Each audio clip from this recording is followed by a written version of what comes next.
موت کا دن، موت کا دن سب سے سخت دن ہے، سب سے سخت دن ہے۔ موت کس طرح سے آتی ہے پتہ ہے؟ فرمایا گیا جیسے ریشم کے کپڑے کو کانٹوں کی جھاڑی پر ڈال دو اور کپڑا کھینچو، کپڑے کے تار تار نکلتے جائیں گے۔ فرمایا گیا ملک الموت روح نکالنے کے لیے جب آتے ہیں تو اسی طرح سے روح نکالتے رہتے ہیں، انگلیوں سے، پیروں کی، ہاتھوں کی انگلیوں سے، ناخنوں سے روح نکلتی نکلتی آتی ہے، ایک ایک جوڑ سے روح نکلتی ہے، یہاں تک کہ ناک تک اس کو کھینچ کر کے لایا جاتا ہے۔ اور قرآن میں اللہ فرماتا ہے تم اگر دیکھو گے کہ روح کیسی نکالی جا رہی ہے، یضربون وجوہہم وادبارہم، فرشتے آتے ہیں پیٹھ پر، پیچھے مارتے ہیں، زور زور سے مارتے ہیں اور پیشانیوں پر مارتے ہیں اور یہ کہتے ہیں اے نکل جا روح۔ اللہ فرماتا ہے تم اگر دیکھو گے کہ فرشتے کس طرح روح نکالتے ہیں تو کانپ کر رہ جاؤ گے، مار مار کر کے روح کو نکالا جاتا ہے۔ اور یہ چھوٹا سا وقت نہیں ہے، ادھر جھٹکا لگا ادھر موت ہو گئی، لمبا پروسیس ہے، اس سے جو گزرتا ہے وہی بتا سکتا ہے۔ بعض لوگوں کو ایسا لگتا ہے زہر کھا لیا ابھی موت ہو گئی، سوسائڈ کر لیا ابھی موت ہو گئی۔ موت اتنی آسانی سے نہیں آتی، لمبا پروسیس ہے۔ موت سے پہلے فرشتے آ جاتے ہیں، چاہے تم اچھے آدمی ہو، بیٹھے ہوئے ہو، تم کو بھی اگر موت آنی ہے تو تم پہلے فرشتوں کو دیکھنے لگ جاؤ گے، لیکن بتا نہیں سکتے کسی کو۔ موت سے تھوڑی دیر پہلے فرشتے قریب آ جاتے ہیں، پہلے جماعت فرشتوں کی آتی ہے، پھر ملک الموت آتے ہیں۔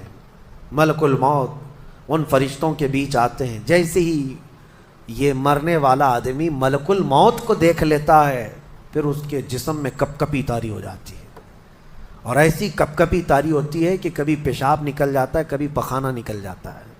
اکثر دیکھنا مرنے والوں کی نجاست نکل جاتی ہے۔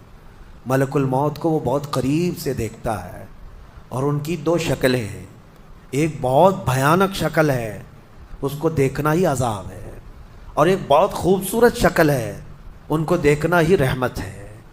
وہ نیک بندوں کی روح نکالنے کے لیے جب جاتے ہیں تو خوبصورت شکل میں جاتے ہیں، اور جب گنہگاروں کی روح نکالنے جاتے ہیں تو بھیانک شکل میں جاتے ہیں، اور ان کو دیکھتے ہی مرنے والے کا جسم پیلا پڑ جاتا ہے، پیشانی اکھڑ جاتی، آنکھیں پھٹی رہ جاتی، اور پھر خرخرا آنے لگ جاتا ہے، یعنی خرخر کی آواز تیز ہو جاتی ہے۔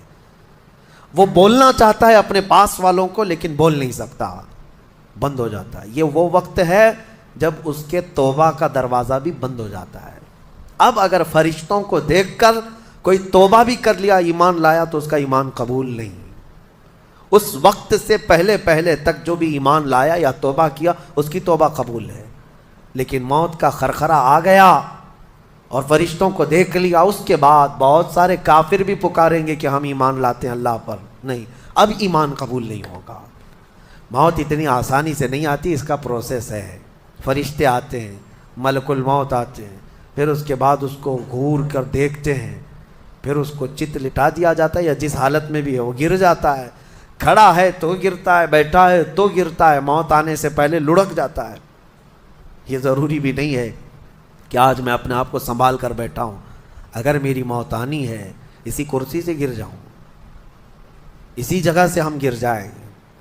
اور اس کے بعد ملک الموت روح کھینچنا شروع کرتے ہیں، پیروں کے ناخنوں سے لے کر، ہاتھوں کے ناخنوں سے لے کر، اس کے جسم کے ہر حصے سے لے کر ناک تک کھینچتے ہوئے لاتے ہیں، اور اس کے بعد جب پوری روح نکل جاتی ہے وہ لے کر کے چلتے رہتے ہیں، اور مردہ ان کو جاتے ہوئے دیکھتا رہتا ہے۔ آنکھیں سب سے لاسٹ میں کھلی رہتی، کسی بھی مرنے والے کی آنکھیں بند نہیں رہتی، کھلی رہتی، وہ دیکھتا رہتا ہے۔ اسی لیے حدیث پاک میں ہے جب کسی کی روح نکل جائے تو سب سے پہلے تم اس کی آنکھیں بند کر دو، ہمیں بند کرنا ہوتا ہے، اور اس کے بعد منہ بھی کھلا رہ جاتا ہے، منہ اوپن رہ جاتا ہے، فرمایا گیا منہ کو دبا کر بند کر دو۔ یہ سب نشانیاں ہیں میرے عزیزوں موت کی سختیوں کی۔ آپ کو پتہ ہے جب رسول کریم صلی اللہ تعالیٰ علیہ وسلم کی وفات آئی، اللہ اکبر، نزع کا عالم اتنا سخت تھا کہ بار بار حضور اکرم صلی اللہ علیہ وسلم کو پورے پانی کے مٹکے انڈیل دیے جا رہے تھے، 3 مٹکے حضور پر انڈیل دیے گئے، موت سے پہلے، اور حضور اس کے بعد تھوڑا آرام محسوس کرتے اور پھر شدت کا بخار، اور وہ آخری وقت تھا جب حضرت فاطمہ آپ کے پاس آئی تھی. حضور نے ان کے کان میں بتا دیا، وہ رونے لگ گئی. کیا کہا تھا؟ حضرت فاطمہ کہتی ہیں حضور نے فرمایا اے فاطمہ اب میں جا رہا ہوں، میرا آخری وقت ہے. پھر ایک دوسرے کان میں ان سے کہا میرے خاندان میں سے سب سے پہلے تم مجھ سے ملنے والی. آج یوم فاطمہ بھی ہے، سیدہ کائنات کا آج یوم وصال ہے، 4 رمضان المبارک. تو رسول کریم صلی اللہ تعالیٰ علیہ وسلم حضرت عائشہ صدیقہ کے سینے سے سر لگا کر لیٹے ہوئے تھے. حضرت عائشہ فرماتی ہیں سنو، مجھے پتہ ہی نہیں تھا. حضور حضرت عائشہ سے زیادہ محبت کرتے تھے، اسی لیے آخر وقت میں حضرت عائشہ کے ہی حجرے میں رہنے لگے، باقی دوسری بیویوں کے یہاں نہیں جاتے. حضرت عائشہ کہتی ہیں میں حضور اکرم صلی اللہ تعالیٰ علیہ وسلم کو کبھی مسواک دے رہی، کبھی پانی کے چھڑکاؤ کر رہی. تھوڑی دیر کے بعد حضور اکرم صلی اللہ تعالیٰ علیہ وسلم لیٹے لیٹے اسی طرح رہ گئے. حضرت عائشہ کہتی ہے میرے سینے پر حضور کا سر تھا، وہ اتنا بھاری ہو گیا مجھے لگتا تھا کہ میری پسلیاں ٹوٹ جائیں گی. یہ حضرت عائشہ کہتی ہیں مجھے ایسا لگتا تھا کہ میری پسلیاں ٹوٹ جائیں گی. ہوا کیا تھا؟ حضرت عائشہ فرماتی ہیں دروازے پر جبرائیل امین آئے، روح نکلنے سے پہلے کی بات ہے. حضرت عائشہ فرماتی ہیں حضور کے پاس جبرائیل آخری بار آئے، وہ غمگین حالت میں آئے یا جس حالت میں ہو. حضرت رسول کریم صلی اللہ علیہ وسلم سے عرض کرنے لگے یا رسول اللہ دروازے پر موت کا فرشتہ کھڑا ہے، آپ کی اجازت چاہتا ہے، اگر آپ اجازت دے دیں تو آئے گا اور آپ کی روح پاک کو اللہ کے حضور لے جائے گا. اور یا رسول اللہ آج سے پہلے اس فرشتے نے کسی سے اجازت نہیں لی اور قیامت تک کسی کی روح نکالنے کے لیے وہ اجازت لے گا بھی نہیں. یہ صرف رسول پاک کی خصوصیت تھی. حضور نے فرمایا آنے دو. ملک الموت آئے اور جب حضور کی اجازت سے روح نکالی تو حضرت عائشہ کہتی ہیں اتنا بھاری ہو گیا تھا سر کہ مجھے لگتا تھا کہ میری پسلیاں ٹوٹ جائیں گی سینے کی.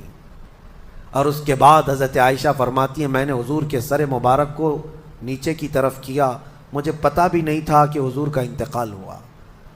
میں حضور اکرم صلی اللہ علیہ وسلم سے باتیں کرنے میں مصروف تھی، اسی میں حضرت ابوبکر صدیق حجرے میں آئے. پوچھا عائشہ کیا حال ہے حضور کا؟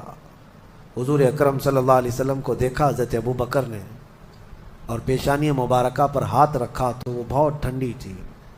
ماتھے کو بوسہ دیا اور ایک آہ بھری اور ایک جملہ کہا تھا یا رسول اللہ ایک بار موت آنی تھی وہ آپ پر آ گئی، اب موت کی سختی اللہ دوبارہ کبھی آپ کو نہیں عطا کرے گا. موت کی سختی کیونکہ حضور کو انہوں نے دیکھا تھا، کئی دنوں سے تکلیف تھی، 13 دن تک حضور پاک صلی اللہ علیہ وسلم کو تکلیف تھی، 13 دن تک. حضرت ابوبکر کہتے ہیں یا رسول اللہ اب موت کی سختی دوبارہ کبھی نہیں آئے گی، جو اللہ کا وعدہ تھا وہ پورا ہو گیا. پورا کھل کر کے رو بھی نہیں پا رہے تھے ابوبکر صدیق اور اپنے اندر دبا بھی نہیں پا رہے تھے. موت کی سختی انہوں نے دیکھا اور اس کے بعد کہا اے عائشہ کیا دیکھ رہی ہو، اللہ کے رسول ہم سے رخصت ہو چکے. پھر انہوں نے آ کر مسجد میں اعلان کیا اے لوگو اللہ کے نبی کا انتقال ہو چکا. اب مجھے یہاں یہ بتانا ہے اگر موت سے کوئی بچ سکتا تھا تو سب سے پہلا نمبر تو رسول اللہ کا ہونا چاہیے تھا، کیونکہ اللہ کے سب سے محبوب نبی وہی ہیں. جب رسول پاک صلی اللہ تعالیٰ علیہ وسلم کو بھی موت آئی تو میاں ہمارا اور تمہارا شمار نہیں، چاہے 100 سال زندگی مل جائے لیکن مرنا ضروری ہے. بہرحال یہ باتیں بڑی طویل ہو جائیں گی. موت کا تذکرہ اس لیے بھی میں زیادہ کرتا ہوں کہ حدیث پاک میں ہے مومنوں کو یہ تذکرہ کرو تاکہ ان کو گناہوں سے نفرت پیدا ہو جائے اور آخرت کے سفر کی تیاری وہ شروع کریں. اللہ کریم ہم سب کو دنیاوی خرافات سے محفوظ فرمائے، دنیا کی لذتوں سے اور یہ فانی خرافات میں مبتلا ہو کر آخرت بھولنے سے اللہ ہماری حفاظت فرمائے. مولا کریم جب ہماری موت آنے کو ہو تو ہماری زبانوں پر کلمہ طیبہ جاری فرما دے. رب ذوالجلال موت سے پہلے تیرے حبیب پاک کے چہرے کی زیارت نصیب فرما.